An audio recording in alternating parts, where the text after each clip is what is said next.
ساری امت کے مجددین کو دیکھیں، جس مجدد اور محدث اور مفسر اور فقیہ اور صوفی کی کتاب پھر کر دیکھیں گے، ہر کتاب میں آپ کو یہی ملے گا کہ سب سے پہلے سب سے افضل والا جناب صدیق اکبر ہے۔ امام اعظم کو دیکھ لیں، امام مالک کو دیکھ لیں، امام احمد بن حنبل کو دیکھیں، امام شافعی کو دیکھیں، امام قاضی عیاض مالکی کو دیکھیں، امام فخر الدین رازی کو دیکھیں، آپ مجدد الفسانی کو دیکھیں، امام یوسف بن اسماعیل نبہانی کو دیکھیں، آپ امام غزالی کو دیکھیں، آپ امام فخر الدین رازی کو دیکھیں، آپ امت کی کسی بھی مجدد محقق کو دیکھیں، شاہ عبد الحق محدث دہلوی کی کتابوں کو پڑھیں، شاہ ولی اللہ کی کتابوں کو پڑھیں، شاہ عبد العزیز محدث دہلوی کی کتابوں کو پڑھیں، پیر مہر علی شاہ کو پڑھیں، امام احمد رضا خان کو پڑھیں۔ ہر امام نے، ہر مجدد نے، ہر مجتہد نے،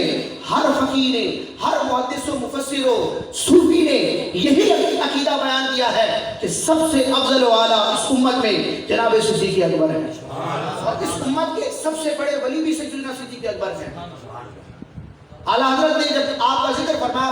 افضل الاولیاء المحمدیین، کہ امت محمدیہ کے اولیاء میں سب سے افضل ذات، ملا علی قاری شرح فقہ اکبر میں فرماتے ہیں فَهُوَ أَفْضَلُ الْأَوْلِيَاءِ مِنَ الْأَوَّلِينَ وَالْآخِرِينَ، صدیق اکبر اولین و آخرین، ساری مخلوق میں سارے اولیاء سے افضل ہیں۔